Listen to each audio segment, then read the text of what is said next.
Hey guys, welcome back to Supposedly Fun. I'm Greg, and today is March 1st, so it's time to do my reading wrap-up for February. I got a really great start on the year in January, and I think that's continued into February. I did end the month on a bit of a reading slump, which I talked about in my last video. I'll link that up top. But I'm really feeling good about the year so far. There have not been any books that I actively disliked. I did DNF 3 books in February, and I'll talk about those. But by and large, it's been a really good reading year so far. I've liked pretty much everything that I've read. I'm feeling good about the year. I don't know that I'll be able to keep this pace going. Like I said, I did end February on a bit of a reading slump, but I'm in a really good place to do well this year. So I read 8 books in the month of February. On top of the 7 that I read in January, that means that if I kept the pace going, I would finish the year having read 98 books, I believe. And that would be by far, the most books that I have ever read in a single year since I started keeping track. As for my reading goals, for the second month in a row, I have only read books by female authors. So I'm doing really well on my reading goal for 2019 to read more books by female authors than by men. And just like in January, this kind of happened by accident. A lot of the books that I had lined up just happened to be by female authors. I did start a book by a male author, but it's one of the ones that I DNF'd, and it's the only one of the 3 that I don't plan to go back to. So I'm sure that I actually am reading a book by a male author right now, so I think we'll get some men in the mix in March. But so far this year, I've only read books by women, and I've really enjoyed all of them. So that's pretty good. I have on my other reading goal that's pertinent, which is that I want to read more books by bisexual or transgender or lesbian authors. I had one book that qualifies as bisexual. I had another book that has a gay focus to it, but I can't really qualify that because I read a lot of queer literature that focuses on the gay side, so I want to explore the other letters of the LGBTQ spectrum. So I did okay, but I think I'm going to have to pick up a little bit on that one in the year moving forward. So as I mentioned, I DNF'd 3 books in the month of February. The one that I do not plan to revisit at all is Bridge of Clay by Marcus Zusak. And that's particularly disappointing because the other book of his that I've read, which is right here, it's The Book Thief, is one of my favorite books of all time. I love this book. It's fantastic. I had been wanting to read something of his for a long time because I have never got around to reading I Am the Messenger. So I was really looking forward to Bridge of Clay, and I didn't like it. And I think part of it is that I read it after a book that I'll talk about, which had a really great mix of prose and poetry in its writing style. And this book tries to do that, but really clumsily, and I didn't like it. I also had some problems with the structure and the plot. I just couldn't get into it, so I let it go. So my best advice, maybe skip this and read this instead, because The Book Thief is a wonderful, wonderful book. So yeah, there it is. Sorry, Marcus. I had also, I started listening to the audiobook of Beloved by Toni Morrison, and I had suspected that I wouldn't be able to get the deep read of the book that I wanted from the audiobook, and I was right. So I ran out and I picked up a paperback of the book instead. I'm hoping to get to this in March. It was going to be my next book after I finished the one that I'm reading, but I just got a call from the library that a book I had on hold is available, so I hopefully in March I will get to this. So I do have plans to pick up Beloved and finish it as well. The other thing was that I was reading an ebook of Prairie Fires, and I DNF'd it because I struggle with ebooks. I had gotten it from the library, and I mentioned in my video on reading habits that I kind of have screen fatigue, so I don't really do ebooks at all. So I want to revisit Prairie Fires in a different format. I'm hoping that an audiobook is going to become available at my library. It's not right now, they don't have that, but I'm hoping that they will get it. I put in a request, so hopefully they'll get it and I'll listen to it that way. I think that's going to be a good way to read this because I enjoyed it, and I want to finish it. So the only book that I DNF'd that I'm not going to revisit, at least right now, is Bridge of Clay by Marcus Zusak. Okay, now let's get to the books that I read in February. I'm going to talk about them in ranked order from worst to best, and worst seems like harsh wording because, like I said, I did not actively dislike any of the books that I read in February, but something has to be on the bottom, so I'm putting The Wordy Shipmates by Sarah Vowell in that spot. Now, I absolutely loved the first book of Sarah Vowell's that I read, which was Assassination Vacation. I thought it had a really quirky voice, and it talked about history in a really exciting way, and this book has a lot of those same qualities, but I just couldn't really engage with it. It talks about the founding of America as a Puritan country and the hypocrisies of that even then and continuing to now. And so it's interesting. I just, for whatever reason, wasn't really engaging with it very well. So although I liked it, it is definitely the book that I liked the least in the month of February. And then I listened to the audiobook of There Is No Me Without You by Melissa Fay Green. This book is a very important story. It's a very great story. It's about Herigwan Tefera, who ends up in a, not on purpose, she never sought out to do this, but she ends up running a house for children in Ethiopia who were either orphaned by AIDS or are suffering from AIDS in the late 90s and the early thousands. And her story is really good. Melissa Fay Green does a great job portraying Herigwan as a complicated woman, not sanctifying her. And that part of it is good. The problem I had with There Is No Me Without You is that it's a little too sprawling. Melissa Fay Green is trying to do too many things. She's telling the story of Herigwan Tefera. She's also telling the story of Ethiopia. We get a lot of the history and the backstory of Ethiopia and Africa in a similar context. She also talks a lot about the history of the AIDS epidemic itself. She talks a lot about the science of transmission of AIDS, and a lot about the pharmaceutical companies that developed drugs that made it a disease that you can live with, and how they can manage HIV positive people so that they don't get to the point where they have AIDS. And then, on top of that, she also talks about the stories of a lot of the children who come through Herigwan Tefera's house. So she's doing all these things, and sometimes it feels like they sidetrack the book, and it takes a really long time to get back to Herigwan, and her story is supposed to be the center of the book. So, although I really enjoyed all of those elements, it feels like there's too much going on. And I don't know, it feels heartless to say that one of them should be cut. I think a little bit of editing down on the additional stuff probably would have benefited the book, but it is a really good book. It is a very interesting story. It's, like I said, it's compelling because AIDS is still a problem in the world. So it feels important to read. I just had a couple of issues with all that it tried to accomplish in it as well.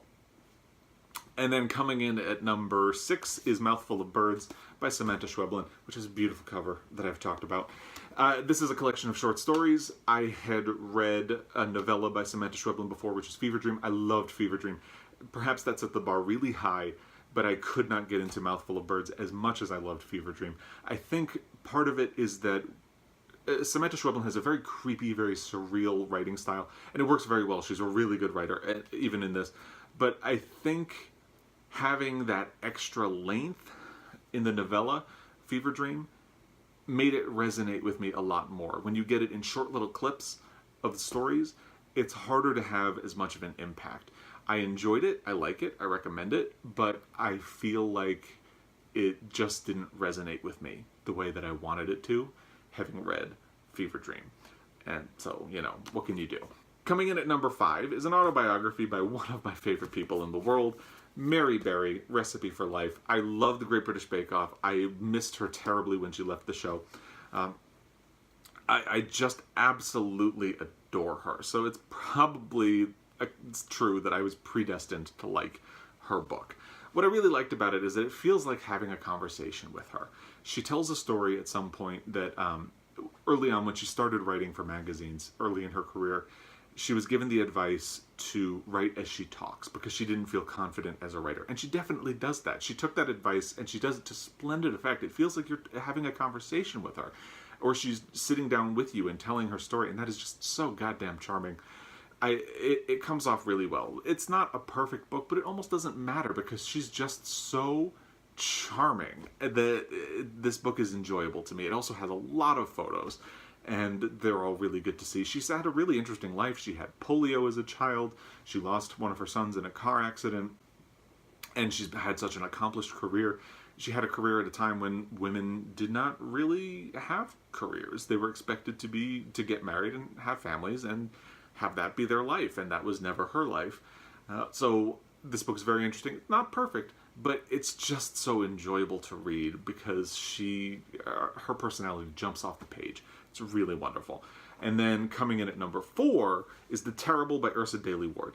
I really liked this book, but I mentioned in my review of it, which I'll link up here, that in a weird twist of fate, I read this book and then read Adele by Leila Slimani. And they have a lot in common that you wouldn't even notice unless you read them back to back. And because I read them back to back, there were things that I got in Adele that I did not get from The Terrible, that I think only bothered me because I read Adele right after I read this. It's a great book. I felt like it kind of skims the surface. There's a little bit less of a resolution than I get from Adele, but again, it's hard to say if that would have bothered me if I hadn't read those two books back to back. It's also true because Ursula Daly Ward is a poet, she writes in this beautiful fusion of prose and poetry, and it really makes you notice when it's done badly, which is part of why I think I had struggled so hard with Bridge of Clay, because that book, that does this badly. So it's a memoir of her life and a really hard time she had. It's a kind of coming of age where she struggles with drugs. She briefly works as a sex worker. There's a bisexual element, which is why this is the book that helps me work toward my goal of reading more books by transgender, bisexual, lesbian authors. I definitely recommend it. It's just weird that I had it paired with Adele, and Adele is the book that comes in third place. And again, it's just so strange that I read these books back to back. I respond really well to Slimani's writing style. I know there are people who don't like it because they feel they go into it expecting a psychological thriller and they get a book that deals with social issues and a kind of literary fiction. But I like it because it feels like literary fiction that does deal with issues in the style of a psychological thriller.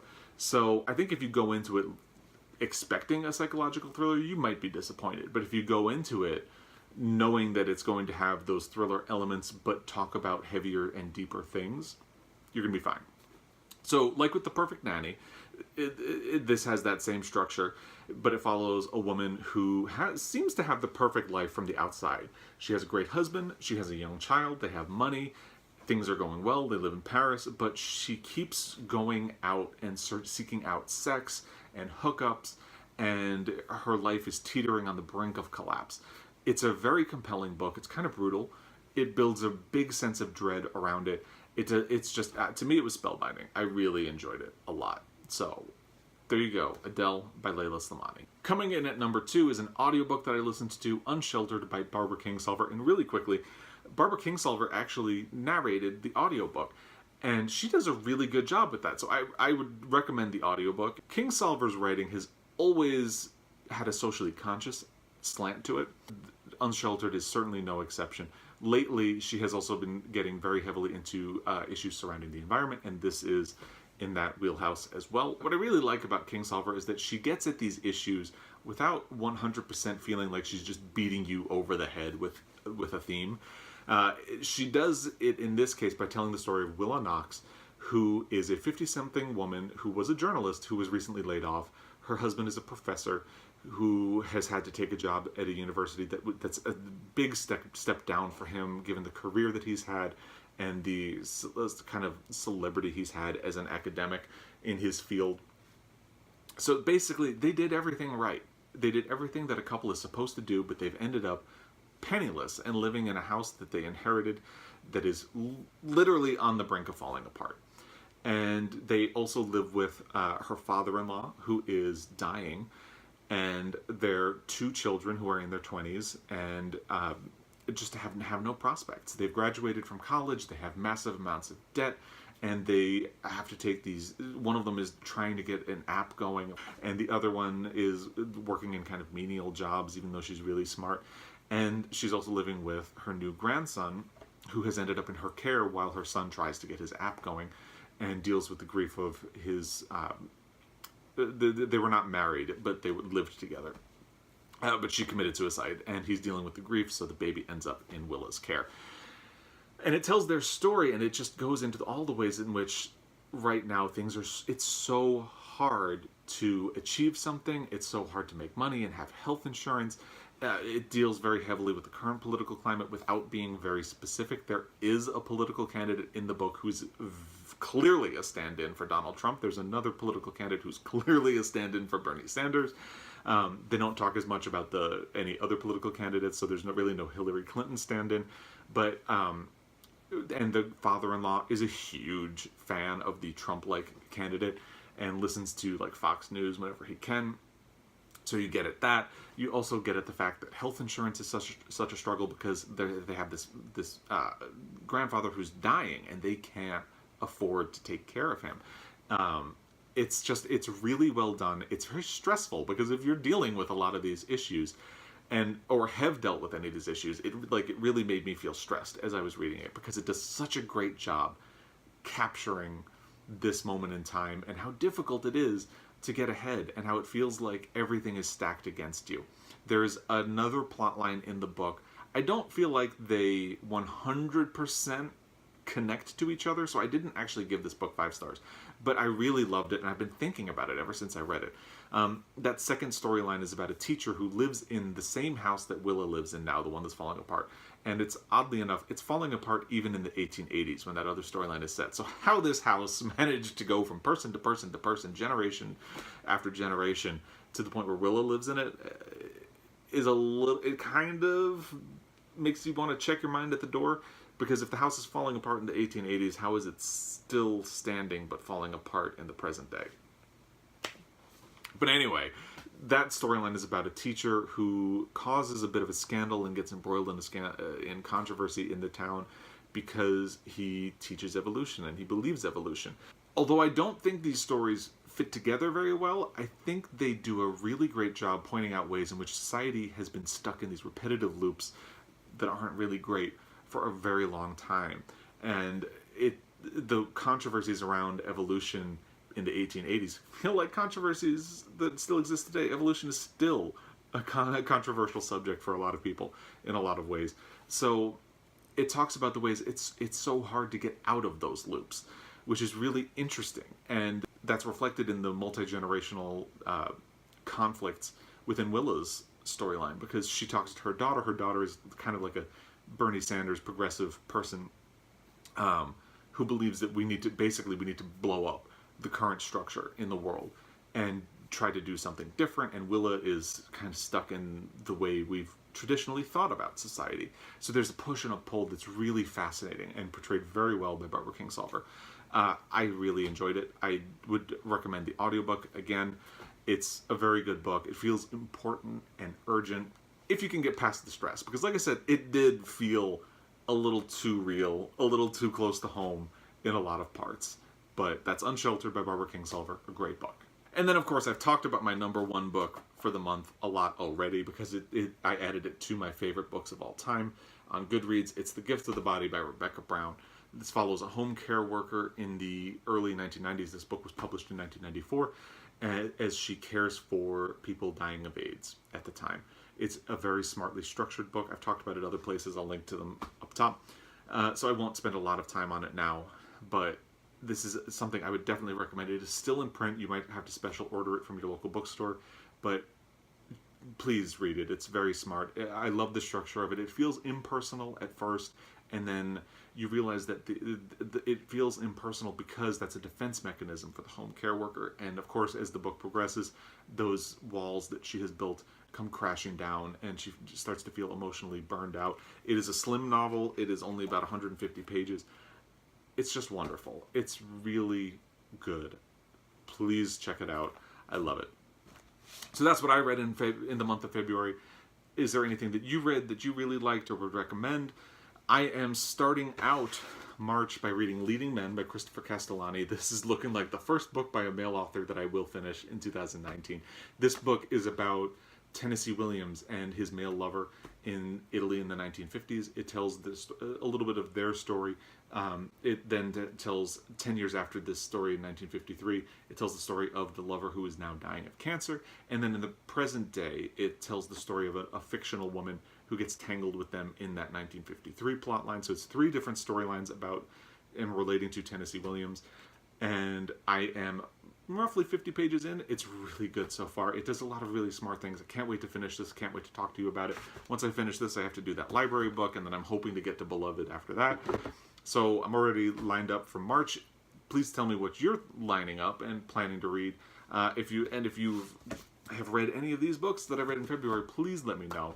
I would love to talk a little more about how your reading year has been going. And as always, thank you for taking the time to watch this video. If you liked what you saw, please consider subscribing or watching some of the other videos. And I will be back. Until next time, happy reading.